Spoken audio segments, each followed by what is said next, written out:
I see collective failure across Chelsea FC, and I feel like you would have to be the most cynical type of person to solely place this blame on Pochettino alone. However, he is not immune to criticism, and I'm going to explore the issues that I'm seeing from my club, and they range from the boards to the players to the manager himself as well too. But we're beyond the point where there's any magical solution that is available in the market. I know some of you guys might be thinking about De Zerbi. If for some unforeseeable reason Pochettino was to get the sack and we did go for De Zerbi, I think we would look like fools, because why would any serious manager want to sign for a club like us? All we've heard for the past 18 months is projects, no results, and if you sack Pochettino, you undermine everything and you undermine your credibility as a football club. So right now, I'm going to start going from top to bottom to discuss where I see things going wrong right now. Hope you guys enjoy, share your thoughts and opinions too, and hit that like button. And getting straight into things. I've been drinking the Kool-Aid this past 18 months, and to be honest, it tastes sweet. It tasted delicious. We were spending money like crazy. We've invested £1 billion. And I love the fact that my new board was not afraid to sign the very best targets and players. This was something new that we haven't really seen before at this football club, where over many years we had those ambitions to sign the big players, but never really had the balls or energy to make that happen. But when you see things like your owners being more than happy to break the British record twice in the space of like 7 months, how can you not think positively and optimistically about the future? And this is where hindsight ends up being quite a bitch, my friends, because now I've got a different perspective, and I feel like maybe I was not respecting this beautiful game enough, because I don't think you can buy success in the game, regardless if you're buying the right players with the right potential, the right everything.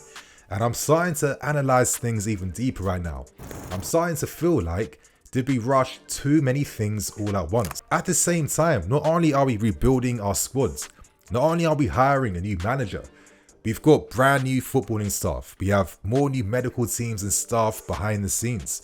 We have a new hierarchy in terms of how we're doing things too. And we're currently trying to get this multi-club network model off the grounds and get a new stadium and get new investments too. And I think it's all too much all at once. When you look at great teams that were able to reconfigure themselves over the years, look at Man City. They prioritize success on the field first, because once you have that success there, it's much easier then to target your other goals. And listen, I respect that a consortium bought a football club. You know, Bowley and Co, they're the guys that, you know, investors entrusted themselves with when it came to buying our football club. And I understand that they have investors that they have to answer to eventually. But I just think that this strategy of doing everything all at once, we're seeing some negative results from that. And I think one of the prime examples is, after 6 games into a new season, we still don't have shirt sponsors. And how many times have we made opportunistic moves in the market, it seems, where we've been more than willing to maybe sell certain players based on the value we can receive from them. And it doesn't always feel like there's this grand footballing idea and vision that is being implemented. But I also look at how we've given the keys to these new sporting directors. Now, they've had great success in signing great players for us, but at the same time, it's a lot of faith you're giving to guys that have been at this football club for less than 1 year. They've had full control and say over how the squad will be built, players who will be sold, players that we will buy. A lot more say and input than anything Pochettino can rightfully have. And Pochettino was the one that wanted to have a smaller squad of around 23 available players. Pochettino stressed that he only wanted 3 to 4 new signings before he took over. And Pochettino also stressed the importance behind signing experience, most importantly, experienced players that have Premier League experience. And you could argue that he's got absolutely nothing. I can sympathize with Pochettino. There are so many new faces at this football club in every single aspect and capacity that now when I look back in hindsight, was it very naive to think that you would instantly start seeing results and success on the field? And is it time that we accept that, wow, maybe it's going to take a lot longer for us to look like a winning team on the field? But now, I want to move on to point 2, and let's talk Mauricio Pochettino. Because Pochettino, when he first came here, making his name at Southampton, and then later at Tottenham Hotspur, creating some unbelievable moments for them, he was known for his attractive, high attacking, high energy, high pressing style of football. And I think, my friends, it's very safe to say, have we seen any signs of that so far since the season started? Now, I'm going to sound a bit cynical, but I'm starting to get this vibe that Pochettino is doing Paris Saint-Germain beta with our football club. And what do I mean by that? One prevailing issue that kind of ended Pochettino's time at Paris Saint-Germain was the difficulties that his Paris Saint-Germain team had when it came to breaking down low blocks. Now, low blocks has been the scourge of our life now for nearly 3 years. We've had no real success when it comes to finding solutions against them. Are Pochettino's solutions a bit dated at this point in time? Now, here's what Verratti had to say once Pochettino was replaced by Gauthier, and as he said last season, we had difficulties against low defenses. But today, we played simply. We played a lot on the sides to find spaces because Montpellier were very grouped in the middle of the field. And just by those few quotes from Verratti, you can instantly imagine and picture how Montpellier defended against them. And it's no different to the issues we're seeing against teams this season. Low blocks, compact shapes in the middle of the field, funneling us out wide. And to top that off too, we're only seeing Pochettino allowing Gusto to go high and wide, compared to even allowing a left back. Instead, Pochettino is using Levi Colwill, a centre back with incredible progressive passes out wide, where most times he can't even display and utilise the full extent of his passing capabilities. When I see that type of imbalance on the field, how is that supposed to help the left winger on the field? How are these ideas going to help the overall team? And I feel like we have seen this issue arise so many times in these past 3 games against Villa, against Nottingham Forest, and against Bournemouth too. And to top things off, what makes it even worse is Pochettino's man management in game. I've not seen one sub that's helped us get back into a game, or any sub that's changed the complexion behind how we're playing. Against Aston Villa, I felt disappointed when we went down to 10 men to take off all your key players. You're taking off Enzo Fernandez, like the only guy who has the quality to find his teammates in behind with long passes. You're taking off Nico Jackson, the only attacking threat, leaving Sterling isolated by himself, even though Jackson is set to serve a suspension now. And you're taking off Mikhailo Mudryk, where you basically allowed Aston Villa's fullbacks to have all that license to get forward and attack us. And by being this negative with the management, as I stress, you basically encourage Aston Villa to come onto us and try and win the game. And that is what they came to do. I don't see us creating those building blocks to win games, and I don't feel like Pochettino has the heart to really commit and really embrace the young team he has. I've seen him do it at Southampton. I've seen him do it too at Tottenham. And I don't understand why he's not going back to his principles and his instincts. I'm going to keep saying this, but I really don't think right now we are good enough to be able to dominate with 60 plus possession and then win games from them. I kind of feel like something has to give, and I go back to our 4-3 win against Brighton during pre-season.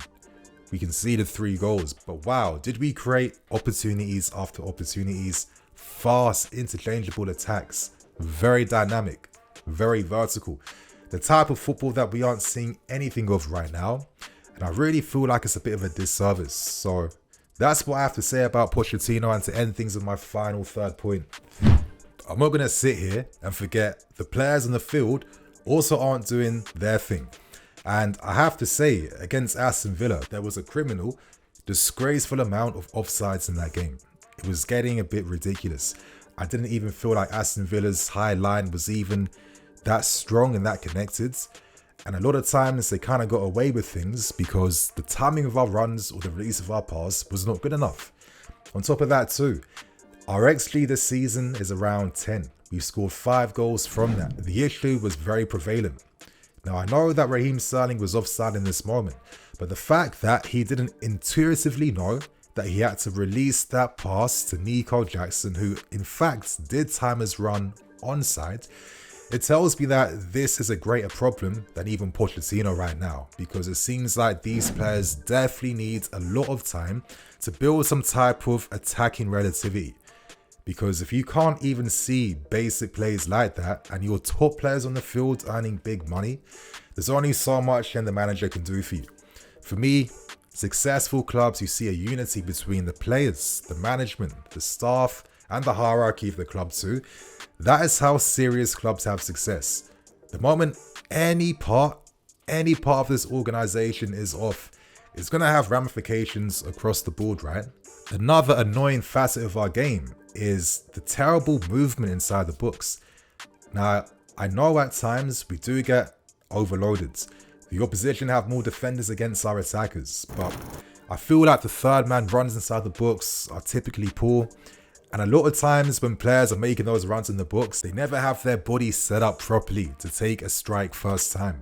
Maybe sometimes some players aren't playing forward quickly enough, and I see a frustrated Enzo Fernandez that sees moments in games that aren't getting taken advantage of. So the players can definitely improve, and the players definitely take some part of this blame as well too. But to end things, right now, I want to see everyone working in unison. I want to see my manager giving more trust and more bravery to the players in the field. Because when I see players making a passive pass or a passive run, is that not a reflection of the manager? Are these players afraid to want to lose the ball? Is that why they don't take enough risks? Is that why we look so methodical in terms of how we play and how predictable we are to defend against? And is this fearful mentality that we're encouraging? Is this reflected in key moments like players being unable to finish their chances in front of goal? Is the pressure in these moments just too much because these opportunities come so far and wide, because there is so much importance placed on taking that moment? Is that just too much to possibly handle? So there, my friends, they're the issues that I'm seeing across the board right now. I'm going to remain optimistic and hopeful that changes come, because right now I feel like Pochettino, he needs to take a page out from Antonio Conte's book. When Conte first came with that 4-2-4, we looked very flat and very uninspired. But we'll never forget that second half game against Arsenal when he introduced the back three for the first time. And my friends, the rest is history.